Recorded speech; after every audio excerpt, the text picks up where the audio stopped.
Entonces, en el caso del Diccionario del Español de México, les platiqué que bueno, se construyó un corpus y demás, y que, digo, a pesar de que es muy laborioso todo ese proceso, pues ya una vez que tenemos todos los materiales, pues viene el trabajo humano, que es precisamente todo este proceso de definir, ¿no? Y nosotros nos hemos basado o utilizado la teoría semántica que nos explica cómo los significados de las palabras están compuestos por una serie de rasgos significativos y cómo al observar los datos podemos ir identificando cuáles son estos rasgos significativos, ¿no? En este sentido, también es importante hacer la distinción entre los diccionarios de lengua y los diccionarios enciclopédicos, donde en principio los primeros describen significados y los segundos cosas, ¿no? O conceptos. Ahora, eh, también es importante señalar que el trabajo de la definición es algo que se practica y se educa constantemente. O sea, de hecho, uno, si está un buen rato sin definir, como que pierde cierta práctica y después que retoma este proceso de definición, como que otra vez empiezas a agarrar este callo para definir de manera un poquito más automática o más sencilla, ¿no? Como que sí cuesta trabajo empezar a familiarizarse nuevamente con este proceso de la definición. Seguramente ustedes deben de tener algunos ejemplos pues sí, como una especie de lineamientos definitorios sobre cómo construir las definiciones que harán, ¿no? Y esto es muy útil y es importante que sí lo sigan para que se vea cierta homogeneidad en el estilo de la obra, ¿no? Y que no de pronto uno lea una definición y diga, pues está muy bien, y la otra ya sea un estilo muy diferente, ¿no? Es importante en la medida de lo posible que haya uniformidad, que se parta de los mismos principios y que haya, o sea, como que un contenido mínimo que todas las definiciones tengan. Digo, inevitablemente, pues sí va a haber a lo mejor uno que otro matiz o uno que otro estilo personal, pero lo ideal es que se vea y que se lea como una obra homogénea e uniforme, ¿no? Ahora, esta cuestión del análisis semántico es interesante también porque en el caso de nosotros, de que estamos haciendo un diccionario del español de México, resulta complicado hacer un análisis semántico muy fino si uno no conoce o habla la lengua en cuestión. Probablemente en su caso, los rasgos importantes o los rasgos esenciales para construir su definición también implique que estén en contacto con gente especializada en las áreas que están trabajando, ¿no? Y en este sentido, por eso es importante también tener a la mano especialistas. Digo, a lo mejor en su caso pues, cubren con todos los requisitos.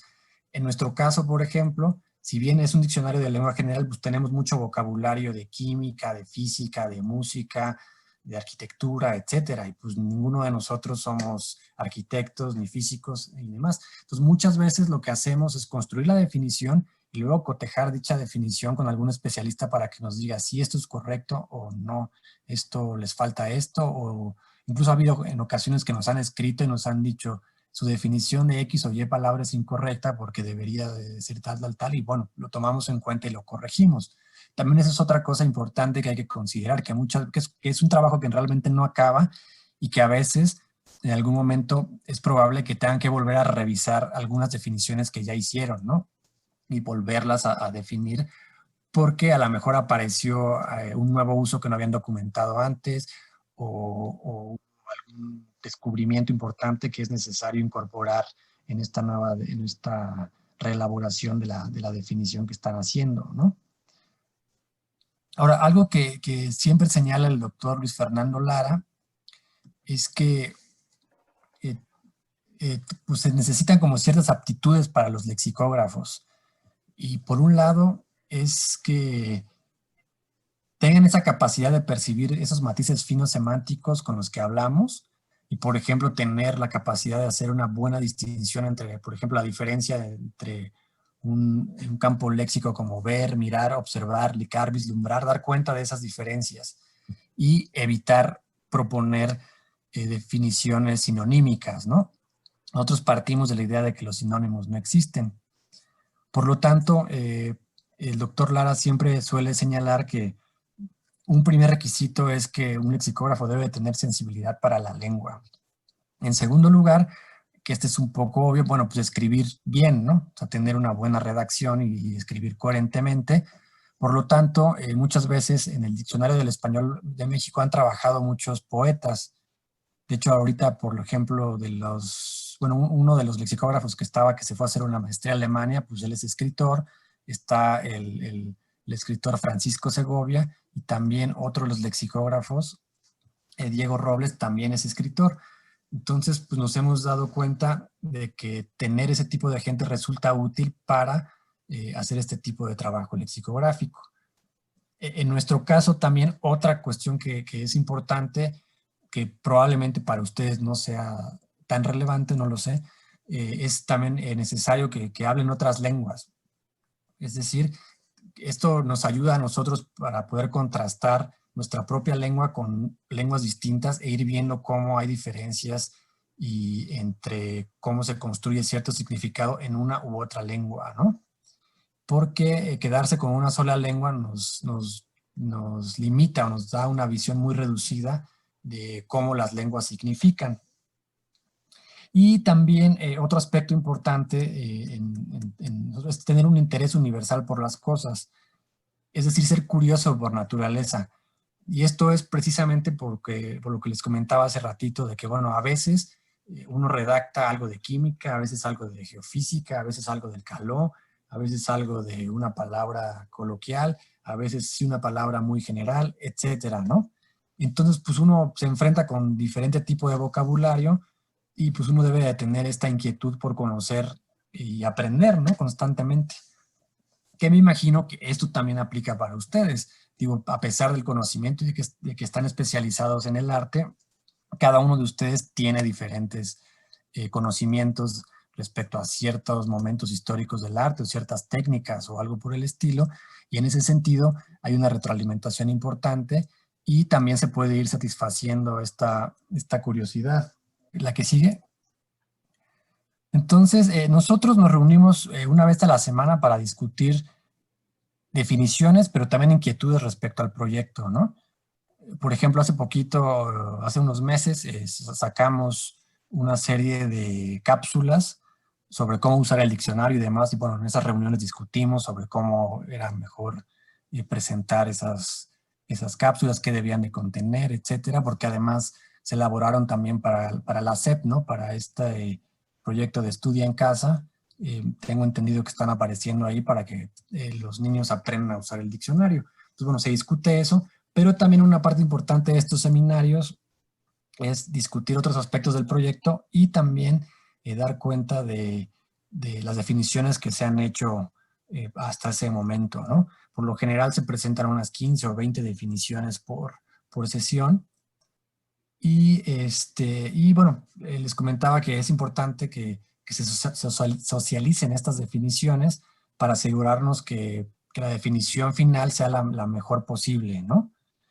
A veces puede ser que una primera definición sea la que se acepte, en otros casos se modifican ciertos aspectos de la definición para completarla o incluso cambiarla por completo, eso también puede pasar. También se discuten y se realizan diversas propuestas hasta que se considera que se tiene la definición más completa posible. Y lo que hacemos después de eso es, los redactores, bueno, tenemos eso, nos metemos al sistema de redacción que está en línea, capturamos esa definición y la dejamos como en espera de aprobación. Y este proceso de espera de aprobación implica que va a haber una última lectura por parte de algún lexicógrafo que funciona como revisor final. En este caso nosotros tenemos dos revisores finales, que son el doctor Luis Fernando Lara y Francisco Segovia. Ellos son los que más experiencia tienen definiendo y por lo tanto le dan una última leída para ver que no se haya escapado nada, para ver si no hay algún error de dedazo y demás, y le dan el visto bueno a la definición y ya después se descarga y ya aparece disponible para el público. Ahora, les comentaba que muchas veces la definición procede con lentitud, entonces a veces es difícil decir, bueno, ¿cuántas definiciones puedes hacer una semana? Les decía, pues a veces depende de qué tanta labor tenga que hacer uno. O sea, uno se puede proponer, bueno, mínimo a lo mejor presentar 3 o 5, yo qué sé, pero a veces uno puede nada más llevar 2 definiciones porque le llevó mucho tiempo y se discute, o a veces se discute y queda pendiente la definición la dejamos para la siguiente sesión y se vuelve a traer a la siguiente sesión y se vuelve a discutir porque se reelaboró cierta cosa, porque no había quedado claro algo y se tuvo que continuar con esa investigación, etcétera, ¿no? La que sigue.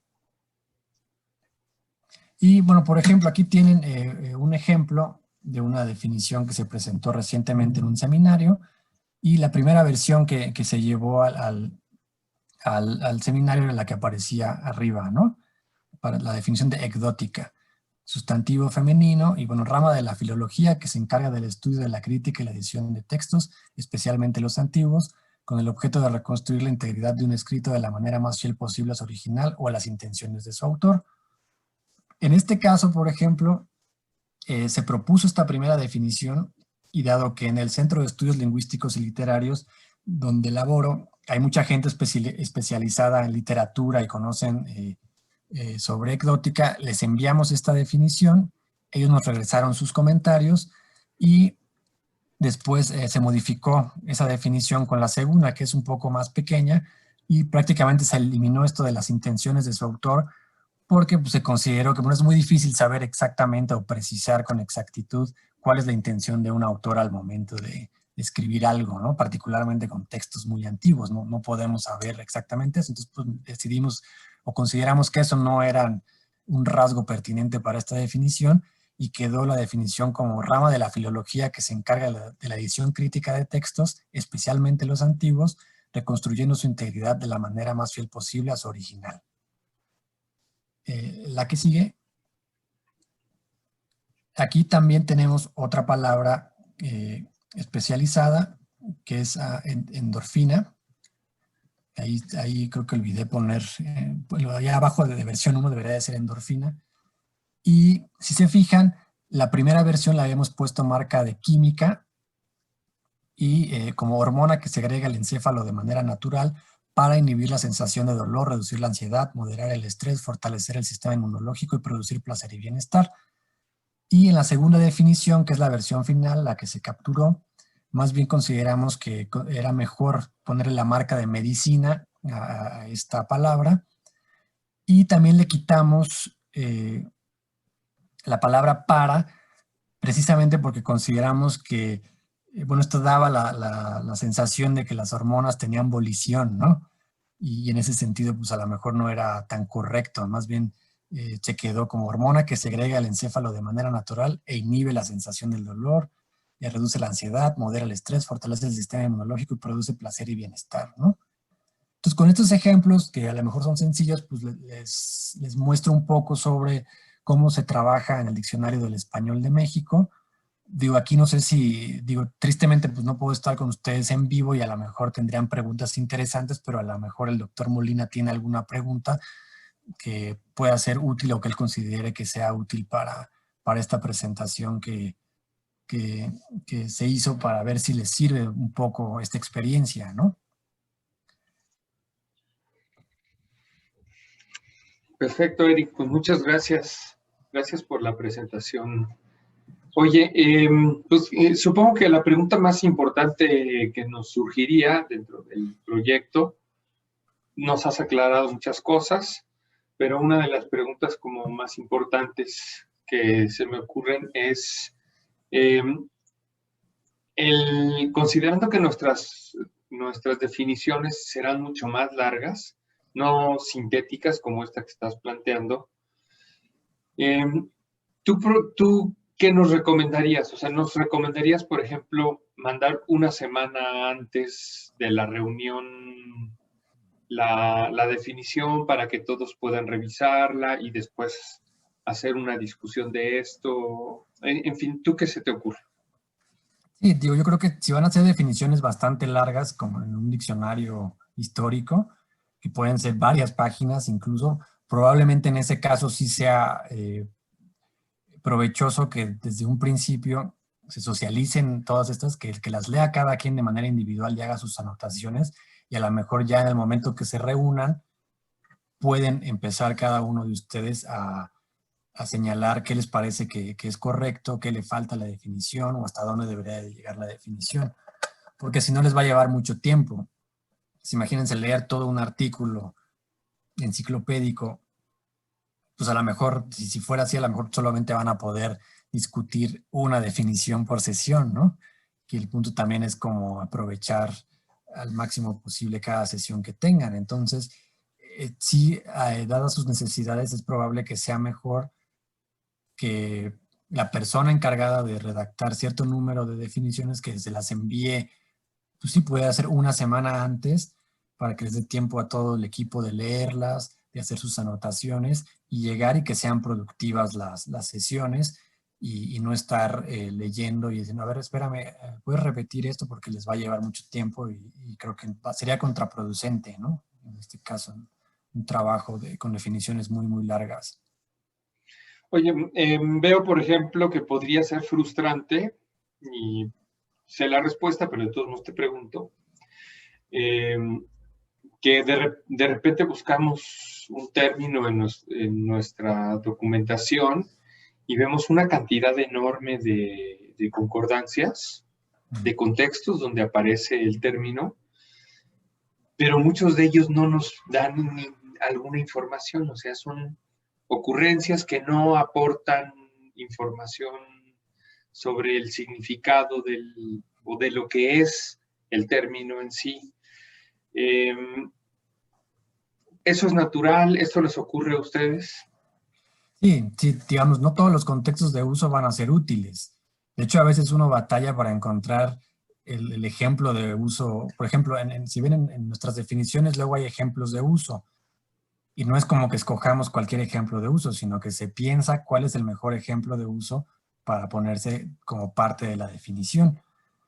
En este caso, pues sí pasa muchas veces que, por ejemplo, una palabra o tiene muchas concordancias y muchas de ellas no funcionan o no son muy claras, y uno tienes de dos, o desecharlas o mantenerlas como en suspenso hasta que ese uso que a lo mejor uno está intuyendo realmente lo puedas confirmar en alguna otra ocurrencia.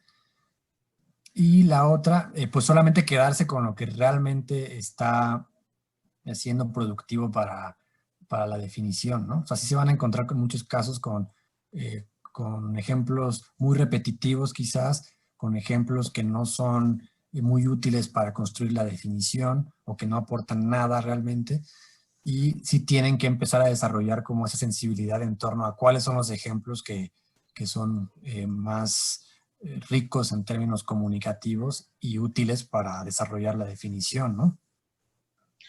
Correcto. Oye, y entonces, en casos como estos, el proceso es buscar más documentación.